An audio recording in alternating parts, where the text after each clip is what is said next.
नमस्कार दोस्तों, स्वागत है आपका हमारे YouTube चैनल पहाड़ी जी के वॉइस में। दोस्तों, आज हम उत्तराखंड समसामयिकी 2025-26 वे सभी महत्वपूर्ण प्रश्न आपको कराने वाले हैं जो परीक्षा की दृष्टि से बेहद महत्वपूर्ण है और परीक्षा में पूछे जा चुके हैं और अब परीक्षा में पूछे जाने की बहुत ज्यादा संभावनाएं हैं। अगर आपका सपना यूकेपीएससी, यूके ट्रिपल एससी, पटवारी, लेखपाल, पुलिस, समूह, जूनियर असिस्टेंट, वन आरक्षी या उत्तराखंड की किसी भी सरकारी नौकरी को हासिल करना है, तो आज का यह सेक्शन आपके लिए गेम चेंजर साबित हो सकता है। दोस्तों, करंट अफेयर एक ऐसा विषय है जो मेहनत करने वालों और चयन पाने वालों के बीच सबसे बड़ा अंतर पैदा करता है। एक सही उत्तर आपकी रैंक बदल सकता है और एक छोटी सी गलती आपका चयन रोक सकती है। इसलिए आज हम लेकर आए हैं उत्तराखंड परीक्षा वाणी के नवीनतम समसामयिक खंड के 50 बेहद महत्वपूर्ण एमसीक्यू जो परीक्षा की दृष्टि से अत्यंत महत्वपूर्ण है। इनमें ऐसे प्रश्न शामिल है दोस्तों जो विभिन्न प्रतियोगी परीक्षाओं में पहले भी पूछे जा चुके हैं और आने वाली परीक्षा में पूछे जाने की पूरी संभावना है। लेकिन आज केवल उत्तर याद नहीं करने हैं, आज खुद को परखना है। हर प्रश्न पर पहले अपना उत्तर सोचिए, फिर सही उत्तर मिलाइए और अंत में देखिए कि आपका स्कोर कितना बनता है। याद रखिए, सपने देखने से नौकरी नहीं मिलती है, हर दिन की सही तैयारी ही सफलता दिलाती है। तो आज का यह वीडियो आपकी तैयारी को एक नई दिशा दे सकता है, इसलिए इसे बीच में छोड़कर बिल्कुल मत जाइए, क्योंकि कई बार परीक्षा में वही प्रश्न आ जाता है जिसे हम जीके भी छोड़ देते हैं। अगर आप चाहते हैं कि उत्तराखंड की हर महत्वपूर्ण update, current affair, MCQs, practice और परीक्षा से जुड़ी सटीक जानकारी सबसे पहले मिले, तो अभी चैनल को सब्सक्राइब कीजिए और बेल आइकन दबाना बिल्कुल भी मत भूलिए। वीडियो पसंद आई तो इसे अपने उन सभी दोस्तों तक जरूर पहुंचाइए जो आपके साथ सरकारी नौकरी का सपना देख रहे हैं। हो सकता है आपका एक शेयर किसी की तैयारी को नई ताकत दे दे। तो देर किस बात की है, अपनी कॉपी और पेन रखिए, पूरा ध्यान स्क्रीन पर रखिए, इस प्रश्न को चुनौती की तरह हल कीजिए, क्योंकि जीत उसी की होती है जो आखिर तक मैदान नहीं छोड़ता है। तो चलिए दोस्तों, तो शुरू करते हैं। सबसे पहला प्रश्न है आपका दोस्तों। दोस्तों, इसमें हम जो पढ़ेंगे परीक्षा वाणी की जो नवीनतम समसामयिक खंड है, इसमें कुछ हमने अपने उससे भी जोड़ा हुआ है कि जो बहुत बार परीक्षा में आए हुए थे और कुछ परीक्षा वाणी का है। ठीक है दोस्तों, इसमें हम राष्ट्रपति के दौरे, ये भी देखो आपने परीक्षा में बनता है। जसपाल राणे वाले प्रश्न भी काफी परीक्षा में बनते हैं, लेकिन अब जो उनसे नए प्रश्न है वो हम आपको बताएंगे। देवभूमि परिवार अधिनियम, यूसीसी 48वें राष्ट्रीय खेल, ये भी काफी बार बन चुका है। एसडीजी सूचकांक, एनएफएससी 6 आदि से संकलित सर्वश्रेष्ठ 50 जो बहुविकल्पीय प्रश्न है वो हम आपके लिए लाए हैं। चलो शुरू करते हैं बिना समय गवाए। सबसे पहला प्रश्न है, राष्ट्रपति द्रौपदी मुर्मू ने जून 2026 में देहरादून स्थित भारतीय सैन्य अकादमी आईएमए, इंडियन मिलिट्री एकेडमी में किस नियमित पाठ्यक्रम की पासिंग आउट परेड का निरीक्षण किया था? तो वो कौन सी थी दोस्तों? उसका जो सही आंसर है दोस्तों वो है ऑप्शन नंबर बी, 158। मैं वो सभी प्रश्न इसमें लाया हूं दोस्तों, जिससे आपको बार बार ढूंढने की आवश्यकता नहीं होगी। आपको मतलब जैसे समरी होती है पूरे पाठ की, उसी प्रकार की ये सीरीज है। इसमें आपको मतलब बहुत बेनिफिट हो जाएगा इस समरी से। ठीक है दोस्तों, तो जो वो 158वीं क्या थी, परेड थी। राष्ट्रपति द्रौपदी मुर्मू ने 13 जून 2026 को आईएमए देहरादून में 58वें नियमित पाठ्यक्रम एवं 141वें तकनीकी स्नातक पाठ्यक्रम की पासिंग आउट परेड का क्या किया था दोस्तों? निरीक्षण किया था। बहुत महत्वपूर्ण प्रश्न है और ये भी है कि उनका देहरादून में जो आईएमए में आगमन कब हुआ, तो ये भी आपको यहाँ से लिख देना है। अगला प्रश्न है दोस्तों, प्रश्न नंबर 2, भारतीय सैन्य अकादमी आईएमए की औपचारिक स्थापना किस तिथि को हुई थी दोस्तों? तो औपचारिक स्थापना हुई थी दोस्तों, ऑप्शन नंबर बी, 1 अक्टूबर 1932 को आईएमए की औपचारिक स्थापना हुई थी। आईएमए की जो औपचारिक स्थापना हुई थी वो 1 अक्टूबर 1932 को हुई थी।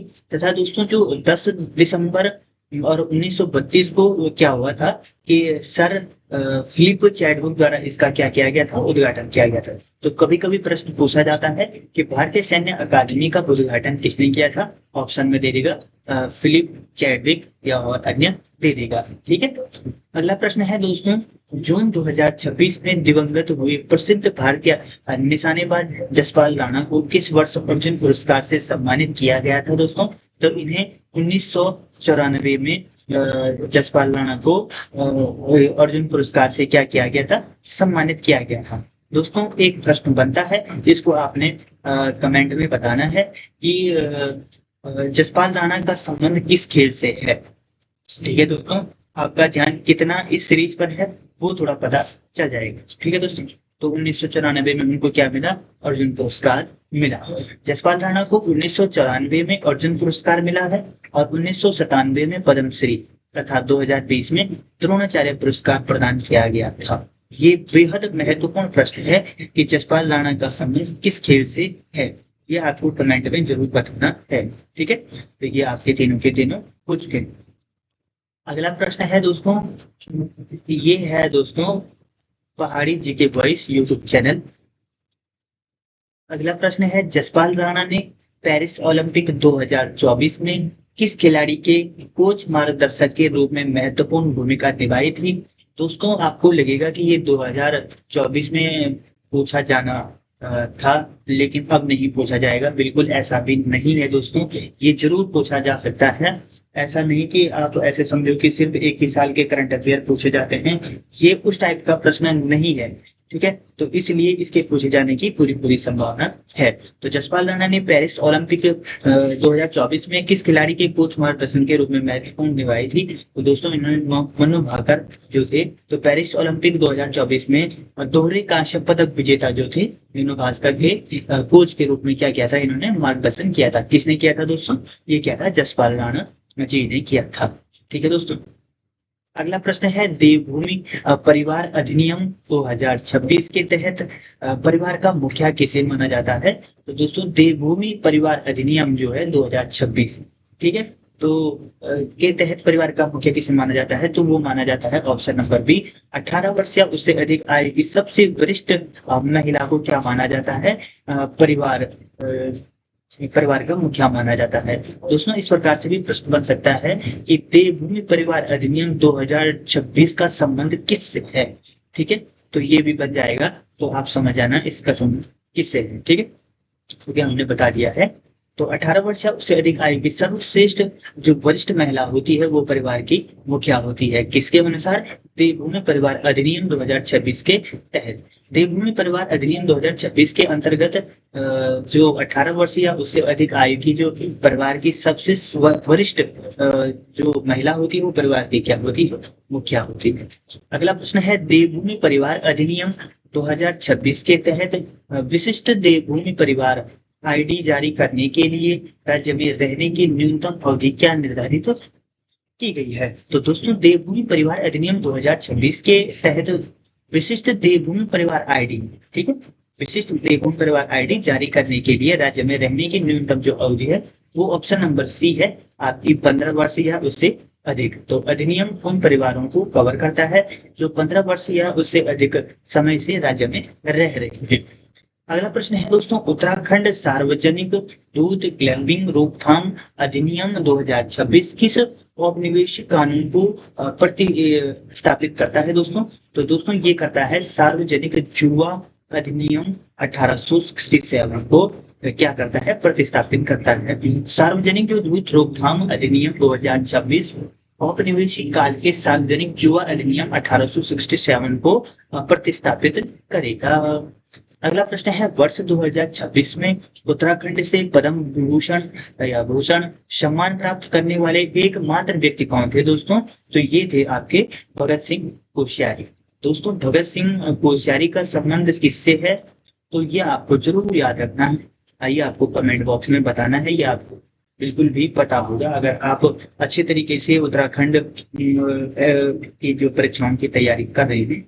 तो किससे है, जैसे ऑप्शन आ जाएगा कि राजनीतिक खेल से है या संगीत से है, इस प्रकार से प्रश्न आ जाएगा, तो ये आपको बहुत अच्छी तरीके से करना है। ठीक है, तो भगत सिंह कोश्यारी वर्ष 2026 में उत्तराखंड से पद्म विभूषण प्राप्त करने वाले क्या है, एकमात्र व्यक्ति हैं। अगला प्रश्न है, भगत सिंह कोश्यारी द्वारा लिखित प्रमुख पुस्तक कौन सी है दोस्तों? तो इनके द्वारा जो प्रमुख पुस्तक लिखी गई थी वो लिखी गई थी उत्तरांचल प्रदेश क्यों। ठीक है दोस्तों, तो हाँ, ये ऑप्शन नंबर ए, उत्तरांचल प्रदेश क्यों एवं उत्तरांचल संघर्ष एवं समाधान क्या थी, इनके द्वारा लिखी गई प्रमुख पुस्तक थी। इन्होंने 2 प्रमुख पुस्तकें लिखी है, ये दोनों पुस्तकें हैं। ठीक है दोस्तों, अगला प्रश्न है, नए आपराधिक कानून के कार्यान्वयन ICJS 2.0 में NCRB के डैशबोर्ड पर 93.46 अंकों के साथ देश में प्रथम स्थान किस राज्य ने प्राप्त किया दोस्तों? तो ये किया है दोस्तों आपका उत्तराखंड ने। ठीक है, तो उत्तराखंड ने यह स्थान प्राप्त किया है दोस्तों। उत्तराखंड ने जो ICJS है वो 2.0 के माध्यम से नए आपराधिक कानून जैसे VNS है, भारतीय न्याय संहिता, VNSS है या VSA के प्रभावी कार्यान्वयन में देश में क्या किया है, प्रथम स्थान प्राप्त किया है। अब प्रश्न बनेगा कि नए ICJS 2.0 के माध्यम से आपराधिक कानून में प्रथम स्थान प्राप्त किसने किया है? तो वो किया है आपका उत्तराखंड ने। डैशबोर्ड पर कितने अंकों के साथ प्रथम स्थान प्राप्त किया है दोस्तों? तो वो क्या है, 93.46। ये भी आपने याद रखना है दोस्तों। ये जो सीरीज चलाई जा रही है, ये सीरीज में ऐसा नहीं है कि नॉर्मल ही प्रश्न हो दोस्तों, इसमें वो एक प्रश्न के साथ कम से कम 4-5 प्रश्न मैं आपको बता देता हूँ, जिससे आपका कुछ भी कंफ्यूजन ना रहे, आप देख सकते हो। ठीक है, अब जैसे इसी प्रश्न में मैं अभी आपको बताऊंगा काफी प्रश्न, तो आप एक बार इसको ध्यान से देख लो कि मैं किस प्रकार से एक प्रश्न की सहायता से आपको काफी प्रश्न बता रहा हूँ, जिससे कुछ भी प्रश्न बने आप पीछे नहीं हटने वाले हो। तो उत्तराखंड में E0 FIR, ठीक है, ये बेहद महत्वपूर्ण प्रश्न है। ये प्रश्न एक बार बन चुका है। तो E0 FIR व्यवस्था के अंतर्गत साइबर अपराध की शिकायत दर्ज होने पर स्वचालित E0, ठीक है, E0 FIR कहाँ दर्ज होगी दोस्तों? तो जो ये E0 है, साइबर अपराध की शिकायत दर्ज, देखो एक प्रश्न मैं बताता हूँ सबसे पहले। अब देखो मैं इसमें कितने प्रश्न बताने वाला हूँ। पहला प्रश्न है आपका, E0 FIR का संबंध किससे है? दूसरा ऐसा आ जाएगा, अपराध से है, किसी की मृत्यु से है, या किसी, इस प्रकार से ऑप्शन आ जाएगा। ये तो आप समझ जाओगे। ठीक है, तो एक प्रश्न तो ये हो गया। उसके बाद दूसरा प्रश्न होगा कि साइबर अपराध की शिकायत दर्ज करने है तो उत्तराखंड में कौन सा नई FIR चलाई गई है? तो वो ऑप्शन दे देगा E0 FIR इस प्रकार से। क्यों E0 FIR आ जाएगा? तो एक बार सबने याद किया होगा E0 FIR वाला, लेकिन इस प्रकार के प्रश्न बनेंगे कि साइबर अपराध के लिए कौन सी नई FIR दर्ज की गई है? तो वो क्या है, EFIR है। ठीक है, स्वचालित ऑटोमेटिक है दोस्तों। ये कहाँ दर्ज होगी दोस्तों? ये होगी ऑप्शन नंबर बी, देहरादून स्थित राज्य साइबर पुलिस स्टेशन में। तो दोस्तों एक प्रश्न तो यही बन गया कि देहरादून स्थित राज्य साइबर पुलिस स्टेशन में कौन सी FIR दर्ज करने की बात की गई है? तो कौन सी की गई है? E0 FIR। दोस्तों जो FIR है आपका, मैंने इसमें 3 क्वेश्चन बता दिए हैं। अब चौथा बताने वाला हूं आपको कि साइबर पोर्टल पर शिकायत करने पर देहरादून स्थित राज्य साइबर पुलिस स्टेशन में स्वतः E0 FIR दर्ज होगी क्या? तो आपको एक नंबर है 1930। तो 1930 पर अगर आप कॉल करते हो साइबर क्राइम के लिए, अगर किसी ने आपके साथ फ्रॉड किया है, तो उसके लिए आप 1930 पर भी कॉल कर सकते हो। तो E0 FIR व्यवस्था के लिए कौन सा नंबर लागू किया गया है? ऐसा प्रश्न बन जाएगा। ठीक है, 100% चांस है इन प्रश्नों के बनने की। आपको मैंने यहाँ से पूरे 5 प्रश्न बता दिए होंगे। तो दोस्तों अगर कहीं से भी घूमने वाला सिस्टम नहीं होगा, आप कहीं से भी पीछे नहीं छूट सकते हो ऐसे प्रश्न अगर आप इस तरीके से करोगे तो। अगला प्रश्न है, संयुक्त सैन्य अभ्यास धर्म गार्डियन 2026 का आयोजन उत्तराखंड में किस स्थान पर किया गया था? तो धर्म जो गार्डियन 2026 का आयोजन किया गया था, तो वो चौबटिया में किया गया था। अब चौबटिया कहाँ? अल्मोड़ा से किया गया था। धर्म गार्डियन 2026 का आयोजन कब किया गया था? 24 फरवरी से और 9 मार्च 2026 तक किया गया था। चौबटिया में कहाँ किया गया था? अल्मोड़ा में कहाँ किया गया था? चौबटिया में किया गया था। इस प्रकार से भी आपको प्रश्न बन जाएंगे। तो इसका जो सही आंसर है option number B, Chaubatia Almora में है। अगला प्रश्न है, सैन्य अभ्यास धर्म गार्डियन 2026 किन दो देशों के बीच आयोजित किया जाता है?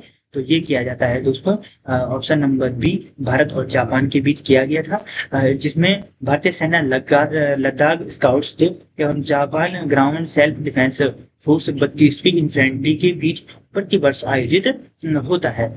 अगला प्रश्न है दोस्तों, ओली कहाँ है दोस्तों? चमोली में। चमोली में आयोजित नेशनल स्कीइंग चैंपियनशिप 2026 में कौन सी टीम ओवरऑल चैंपियन बनी है दोस्तों? ये बेहद महत्वपूर्ण प्रश्न है, इसके आने की संभावना 100% होने वाली है। तो वो बनी है हिमाचल प्रदेश। ठीक है, तो हिमाचल प्रदेश क्या है? नेशनल स्काइंग चैंपियनशिप 2026 में ओवरऑल चैंपियन बनी है। और टीम जो हिमाचल प्रदेश की टीम 17 पदक जीत कर क्या है? National skiing championship overall champion बनी है। इसके साथ दोस्तों अगला प्रश्न है, भारत में पहली बार नाइट स्कीइंग का आयोजन किस स्थान पर किया जाता है? तो किस स्थान पर किया गया था दोस्तों? तो ये किया गया था आपका औली उत्तराखंड में किया गया था नाइट स्कीइंग का। ठीक है, औली उत्तराखंड में किया गया था। उल्लेखित है कि भारत में पहली बार नाइट स्कीइंग का आयोजन कहाँ किया गया था? आपका औली में किया गया था। और औली कहाँ है? चमोली में। ठीक है, किस डिस्ट्रिक्ट में है? चमोली में। किस राज्य में है? उत्तराखंड राज्य के चमोली डिस्ट्रिक्ट में है औली। ठीक है, ये स्काइंग के लिए बहुत प्रसिद्ध है। दोस्तों मैं अभी आपको इसकी इतने ही नंबर तक कराता हूँ, क्योंकि ये वीडियो काफी बड़ी हो रही है, फिर आप बोर हो जाओगे, इसलिए मैं आपको शॉर्ट में बताता हूँ, जिससे आपका आसानी से जल्दी हो जाए और आप पर ज्यादा बर्डन भी न पड़े। इसके बाद का जो अगला पार्ट होगा दोस्तों, वो मैं आपको अगली वीडियो के माध्यम से बताऊंगा। ठीक है दोस्तों, अगर आप चैनल पर नए हैं तो सबसे पहले आप चैनल को सब्सक्राइब करें, जिससे आने वाली सभी महत्वपूर्ण जानकारी आप तक जल्द पहुंच पाए। और जितने भी सब्जेक्ट है, हिंदी हो गया आपका, उत्तराखंड सामान्य ज्ञान सामान्य अध्ययन हो गया आपका, रीजनिंग हो गया आपका, मैथ हो गया आपका, वो हम सब शुरू कराते हैं। लेकिन अगर आपका सपोर्ट रहा तो तभी शुरू कराएंगे, और तो कुछ फायदा है नहीं खाली पढ़ा के भी। तो अगर आपका सपोर्ट रहा तो हम अवश्य ही सब क्लासे आपको कराएंगे। और एक हमारे सब्सक्राइबर हैं, उन्होंने कंप्यूटर क्लास के लिए कहा है, तो उनके लिए हम एक बहुत अच्छी कंप्यूटर क्लास लाने वाले हैं अभी। उसमें हम वो सभी प्रश्न कराएंगे जो अभी तक परीक्षा में पूछे जा चुके हैं और जिनके प्रश्न बनने की संभावना पूरी है। ठीक है दोस्तों, तो मिलते हैं फिर अगली वीडियो के माध्यम से आपको। तो अगर आपको वीडियो अच्छी लगी तो वीडियो को लाइक शेयर सब्सक्राइब जरूर करें। धन्यवाद।